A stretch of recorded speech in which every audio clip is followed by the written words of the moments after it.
Hi everyone, I'm back to read the next book in our historical doll series from the American Girl Doll Company. This book is called Meet Cecile, and this is book 2 of the Marie Grace and Cecile book series. And here I have Cecile, the beautiful girl from New Orleans. So I'll go ahead and read the back of the book and we'll see what this one is about. It says, Cecile Ray can't wait for Mardi Gras. New Orleans' dazzling season of parties and costume balls.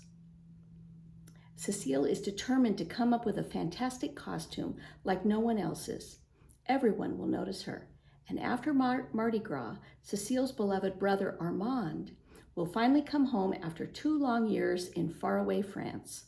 But Mardi Gras season turns out to be even more exciting than Cecile expects when she meets a new girl named Marie Grace Gardner. Together they form an unlikely friendship and share a daring adventure. So that is what our book will be about. And I'll turn around and we'll get started. Meet Cecile. Book 2 of our series. Here are the American Girl dolls that were with the company. And I saw the copyright is 2011.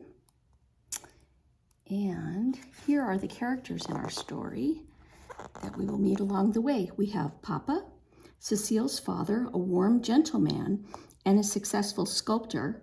Cecile, a confident, curious 9-year-old girl who loves the limelight. Maman, Cecile's mother, who is firm but kind and is a good businesswoman. Armand, Cecile's older brother, who has been studying in Paris, France. Pierre, Cecile's loving grandfather, a retired sailor with many tales to tell. There's Tante Octavia and Renée, Maman's widowed sister and her son, who live with Cecile's family. There's Marie Grace Gardner, a girl who has just moved back to New Orleans after several years away. Mademoiselle Oceane, the French opera singer who gives voice lessons. There's Matilda, the Ray's housekeeper and cook, and Ellen, the Ray's housemaid. Okay, so those are our characters for this story, and I will go ahead and get started with chapter 1. It's called Kings and Chocolate. January 1853. Cecile Ray breathed in the spicy scent of the almost bare Christmas tree. She looked closely at the delicate ball of blue glass in her hands. She turned the ornament slowly in the morning sunlight and imagined that the parlor and everything in it were floating in a pale blue sky. Maman, she asked, why do we spend so much time hanging pretty things on the tree if we only have to take them down or take them off again? Maman looked up from the box that she was lining with soft cloth. Because they are des fêtes, festive, cheerful, she replied, switching from perfect English to French and back again. Queen Victoria of England has a Christmas tree, said Maman's sister, Tante Octavia. She peeked through the thick branches as she removed another ornament. That's true. It's here in the Picayune. Cecile's grandfather nodded from his armchair and rustled the newspaper. And don't forget, our last name is Ray, Grandpierre added. That means king, you know. But I'm Cecile of New Orleans, not a king, not even a queen. Cecile shook her curls. Christmas trees were a new fashion, and even though they were pretty, Cecile thought they were too much work. Ach, a croaking voice squawked from a darkened corner. Not even a queen, not even a queen. Cecile's pet parrot ruffled his brilliant blue and green feathers and cackled from his tall perch near the window. Hush, Conchin, Cecile said, stuffing her hand into her apron pocket. Presents for you. Cockon fell silent when he saw the pecans in Cecile's open palm. She dropped the nuts on a small table and watched him glide over to peck at them greedily. What a perfect name he had. It means pig in French. Matilda, the housekeeper and cook, laughed. I'll bet you liked your presents well enough, too, Miss Cecile, she said, neatly stacking boxes. Cecile smiled and carefully wrapped the glass ball in a square of old cloth. It's true, she agreed in a soft voice. I love Christmas and New Year's Day, and not only because of the presents. And why else? Grandpierre asked over the top of his paper. On Christmas Eve, we go to midnight mass at the beautiful cathedral, Cecile said, and I get to stay up very late, eating gumbo and listening to your wonderful stories, Grandpierre. The grown-ups laughed, recalling Grandpierre's tales of his Christmases in faraway places when he was a young sailor. And then on Christmas Day, Cecile went on dreamily, I love when we play charades. She smiled. She was better than anyone at acting out words in that game. Only her brother, Armand, could sometimes do as well. Everything would have just been perfect if only Armand were here too, she added wistfully. Her older brother was studying in Paris, France. He had been away for 2 long years. He'll return this August to work with your father, Grandpierre reminded her. But August is a lifetime away, Grandpierre. Cecile thought of the many months until Armand's return. Was Armand so far away in Paris, wishing right now that time would pass faster too? She sighed. Now that the holidays were over, Cecile realized it was back to boring lessons with Monsieur Lejeune, her tutor. If only he would allow her to recite more and do less grammar. Maybe her voice teacher, Mademoiselle Oceane, would let her recite a poem to music, she thought. Cecile was much better at reciting than singing. Cheer up, Matilda patted her on the head. Mardi Gras season is coming soon. Cecile's face brightened.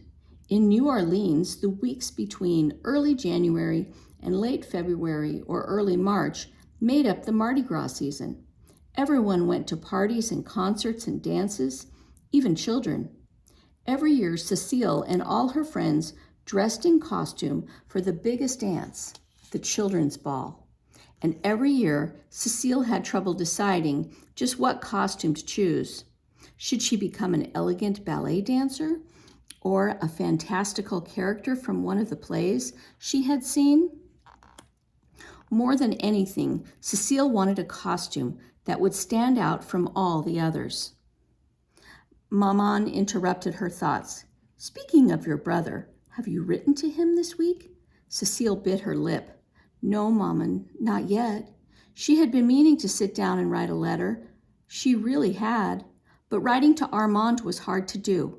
Somehow words came easily to her when she was talking, but they just refused to come out on paper. And Armand's letters to her were filled with such funny stories and amusing little sketches of his life in Paris. Compared to his, her letters seemed quite dull. Still, she had to try. She didn't want him to think she had forgotten him. Cecile twisted a bit of packing cloth in her hands. Maman looked stern. Why don't Cecile and I go out for a bit? Tante Octavia said quickly. We'll take the holiday gift baskets to La Maison. Then Cecile will have more to write about. Tante Octavia stood right beside Maman. Tante had the same long, straight nose and dark almond eyes as Maman, and the same thick black hair. But Maman's skin was fair, and Tante Octavia's was like Cecile's own, a golden brown. Maman glanced at her sister. Well, Maman began. Cecile stood up hopefully. Oh, please, Maman. Cecile rushed to her mother's side. She did enjoy visiting La Maison, a home for older people of color who had no families to take care of them. She always thought of Grandpierre when she went. And you come with us. Ah, oui, Maman agreed. Go on then, but without me this time. I've much to do. Maman not only ran the household, she also managed all the houses and other property that she and her sister Octavia had inherited from their parents long ago. She was a very good businesswoman. Maman kissed the top of Cecile's head. Then she shooed Cecile and Tante Octavia away like kittens. They were both into their cloaks and out the door before Maman could change her mind. The chilly January air made Cecile's cheeks tingle. She and her aunt walked arm in arm along Dumaine Street, each carrying a tightly covered palmetto basket. Cecile's was full of fruit and sweet rolls. Tante held handmade shawls. Maman and Tante Octavia had knitted several, and Cecile had proudly crocheted one all by herself. "You know," Tante Octavia said kindly as they turned onto St. Peter Street, "Armand is probably very glad to get those letters from you, Cece. Why didn't you write to him this week?" Cecile felt a twinge of guilt. "It's just that, well, it's so hard for me to know what to write." "Just remember how much you love him, and the words will come," Tante said gently. "I'll start as soon as we get home," Cecile promised. She felt lucky to have such an understanding aunt to talk to. She pressed closer to Tante Tay. "I'm very sad that Uncle Henry passed away. Tante's husband had died 6 months ago in an accident at the shipyard where he'd worked. But I'm so glad that you left Philadelphia and came back to live with us here in New Orleans." "Thank you, Cherie," Tante Tay said softly, giving Cecile a squeeze. They had reached the square at the center of the French Quarter, the oldest part of the city. Bright, new brick buildings, edged the square on 2 sides. On another stood the stately white, stuccoed front of the cathedral. Busy shoppers crisscrossed the square, and vendors wandered around it selling everything from dried herbs to teaspoons. "Oh, look, it's Cecile," someone called. Cecile and her aunt turned at the same moment. 2 girls were coming along the stone walk behind them. "Aren't those the girls we chatted with at the theater last week?" Tante said cheerfully. "You must go and say hello to your friends. We have time." Cecile wanted to explain that the Metoyer sisters weren't exactly her friends, but they were approaching too quickly for her to say anything more. "Fanny and Agnes," Cecile stepped forward to meet them. She managed a small smile. "Hello, Cecile." Fanny tossed her long black curls and looked down her nose at Cecile with sharp eyes. "Lovely to see you again," she said with pretended politeness. "Didn't you just adore the play last week?" "Oui," Cecile began, but Agnes cut in. "Don't you love Sister's new coat? That style is the rage in Paris." Agnes chirped. Cecile couldn't help noticing that Fanny's wool coat did look very smart, with its double row of shiny gold buttons, and its bright blue color set off her light brown skin perfectly. Agnes gave Cecile a head-to-toe look, her stare lingering on Cecile's bare hands. "But I guess you don't care much about fashion, do you?" Cecile squeezed the handle of her basket tightly. She'd forgotten her gloves again. Not ladylike, Agnes was probably thinking. "Are you shopping for Mardi Gras?" Fanny inquired. "We've had wonderful luck with our shopping today." Fanny waved toward a boy standing just behind Agnes. His face was almost hidden by a pile of boxes and parcels he carried. And with a start, Cecile realized that he was a slave. Cecile knew that some families of color in the city owned slaves, but she'd heard Grandpierre say that many times that no matter how much money he had, he would never own another person. "We're on our way to do important work," Cecile huffed. "We're taking gifts to Les Maisons." Agnes frowned. "You're going to the home for old people? But why?" "After we drop off our packages, We're going to a wonderful tea at Marie Contante's house. She nodded to her sister. Come, Fanny, we mustn't be late. She spun on her dainty kid boots and sashayed away, leaving Fanny and the boy hurrying to follow. Cecile took a deep breath, feeling for a moment as if she'd just stepped out of a tight closet. Then she tossed her head. Though she did like to dress up, the parties and teas were really always the same old thing, full of boring gossip and girls showing off their new dresses and fancy manners. She'd much rather go to Les Maisons. The people there were always happy to see her, and they often asked her to recite poems or act out little stories.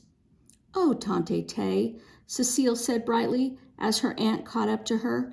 I know what I'll do at Les Maisons today. I'll perform a scene from the play that we saw last week. She skipped along happily, planning out loud. She had already put the Metoya sisters completely out of her mind.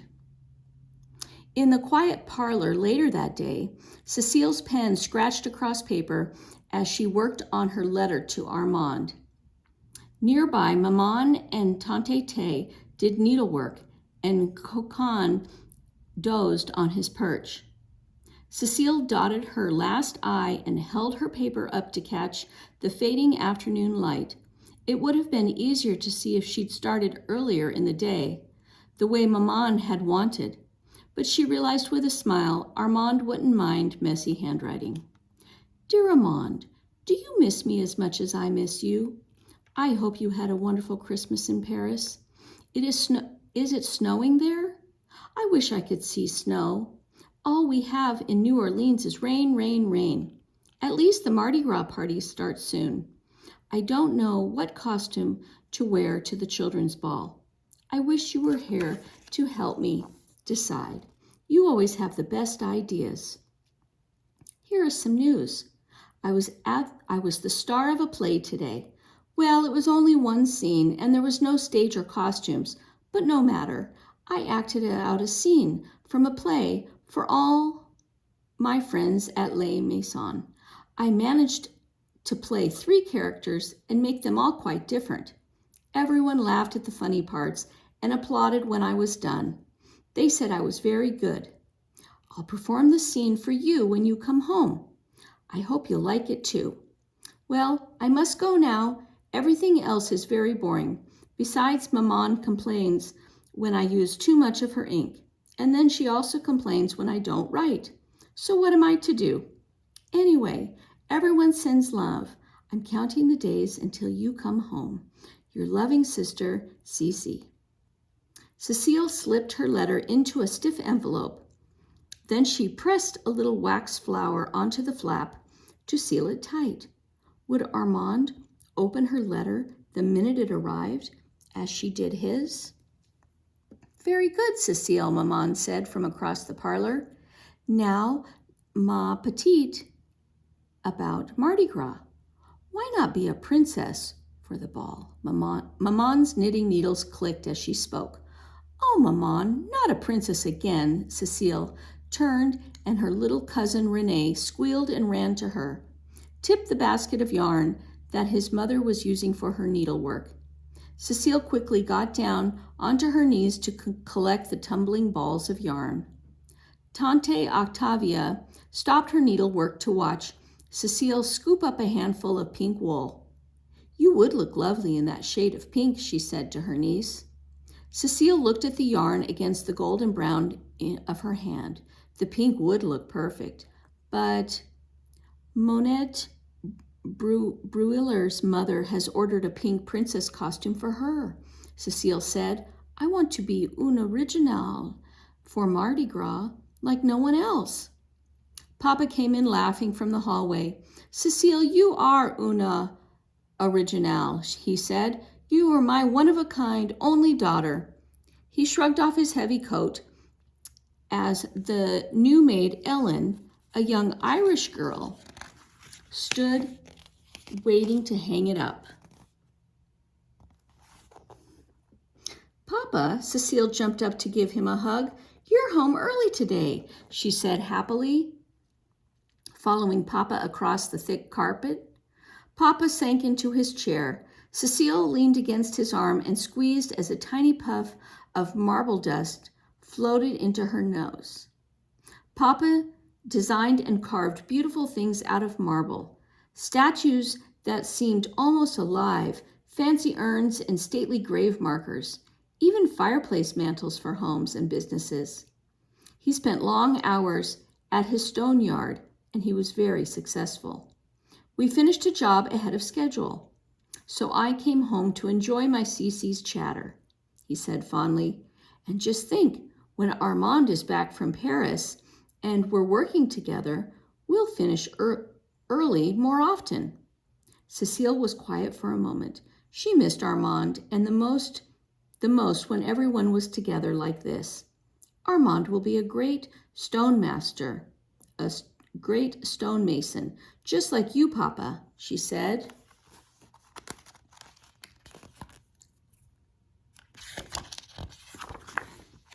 Just like you, Renee shouted, running to wrap his fat little arms around Papa's leg. Papa patted Renee's black curls and looked across the room. How are you today, Octavia? He asked gently. Cecile looked up to see her aunt had lowered her head over her work, unable to find her voice to answer Papa back. Cecile knew that Tante missed her husband terribly. Most days she was laughing, but sometimes she became very sad. This was one of those times. At that moment, Cocon flapped his bright wings and squawked. Cecile suddenly thought of a way to cheer up her aunt. She tapped her father's arm excitedly. Oh, Papa, I know what my Mardi Gras costume will be, Cecile joked, clapping her hands. I will be a bird, she announced. A great noisy bird. A bird, a bird. The big parrot squawked loudly. Laughing, Cecile ducked as he swooped across the room to land on her shoulder. A bird. Maman took off her eyeglasses as she looked up from her knitting. Cecile, you didn't say a bird?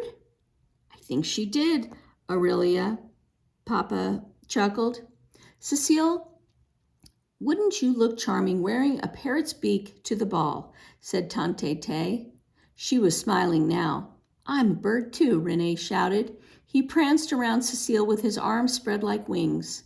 Cecile flapped her hands and chased after him, squawking like Cocon. You really must stop playing that way, Cecile. Behave like a lady, Maman scolded gently, shaking her head. Cecile captured her little cousin, who giggled and shrieked as she tickled him. And just then, Grand Pierre peered into the noisy parlor. Quel horror! What a fright, he boomed. Pretending to be shocked, Ellen peeked into the parlor over his shoulder. Cocon flew over to them and flapped rudely in Ellen's face. Off with you, wild thing, Ellen cried, batting him away with her apron.